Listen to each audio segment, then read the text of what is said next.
town, have a nice dinner, and enjoy a long talk together. Gomer looked a bit disappointed as he explained that while he would love nothing more, he was afraid he could not make it into town. All the other fellers were out on pass, which meant he was on duty to take care of the barracks.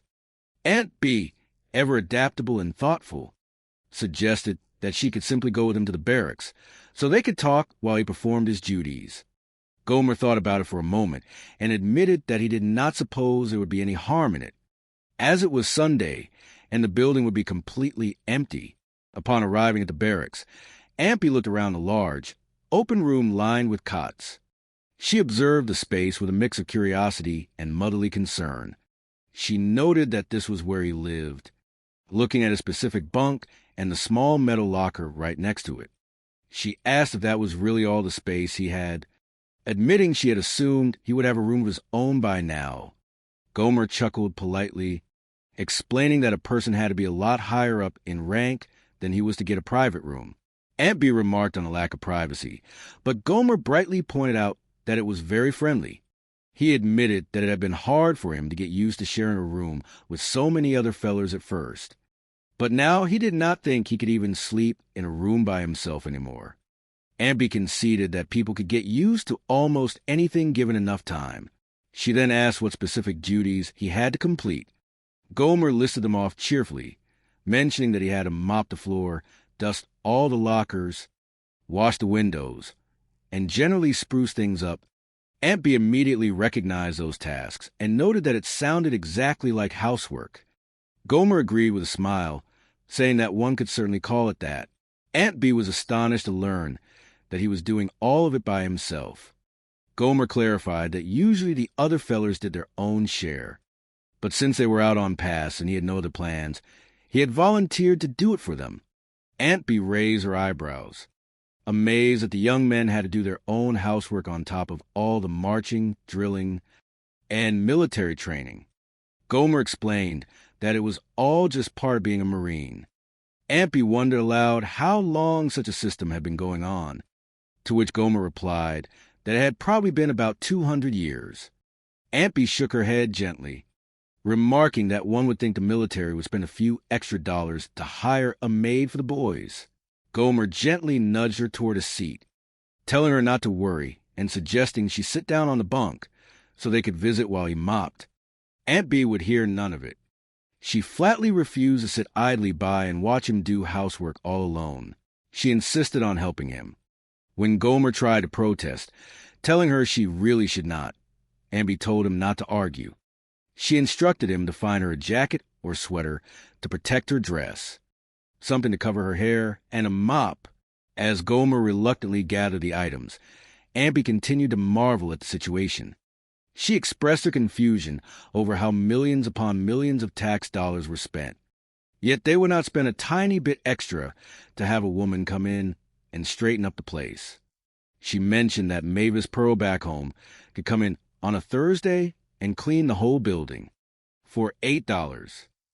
Gomer humbly suggested that it was not really about the money, but rather that doing housework was considered an essential part of Marine discipline. Aunt B countered that they could certainly stand to make a few changes, suggesting that having a woman visit once or twice a week would make a huge difference.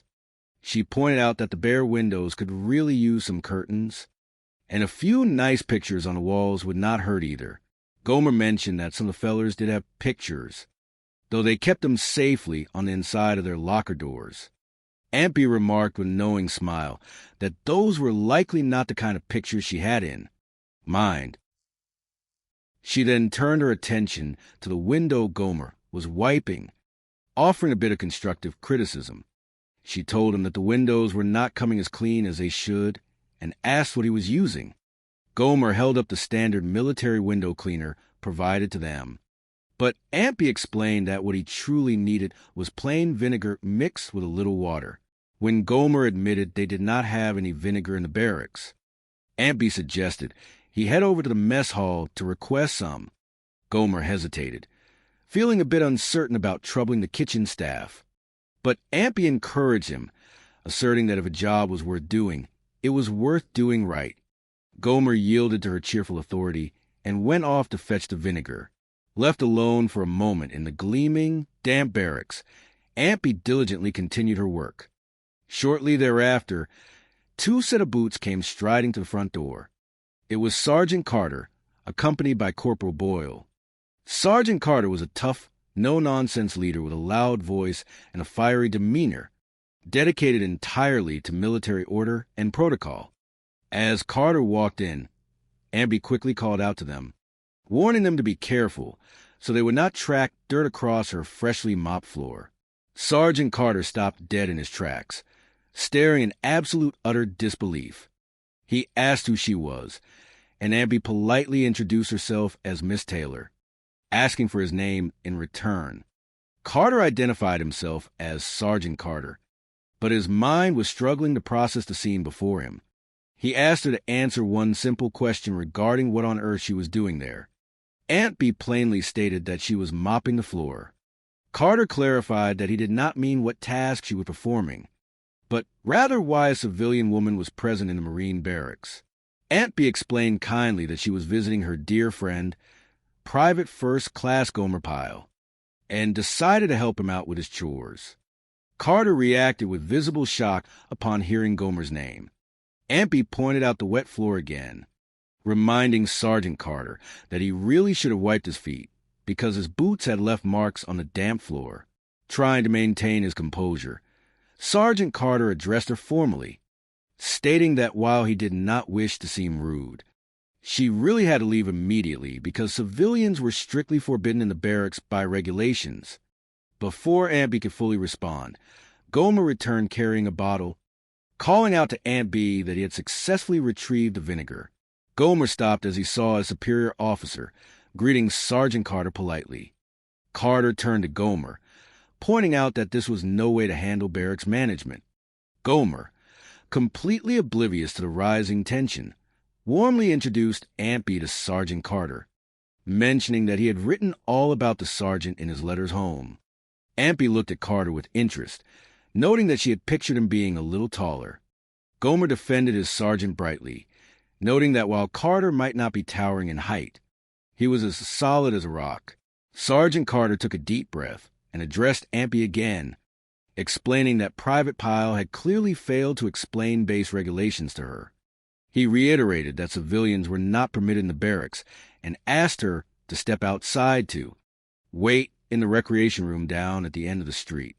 Aunt Bee looked around with concern, noting how much cleaning work was still left to do on the floor. Carter stood firm, reminding her that regulations were strict, and requested that she leave the military jacket and cap she had borrowed. Aunt Bee graciously complied, handing the garments back to Gomer.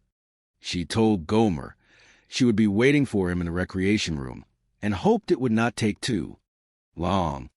Gomer promised he would do his absolute best to finish quickly. As Aunt Bee walked toward the exit, she could not help but remind Sergeant Carter once more to be careful where he stepped on the clean portion of the floor.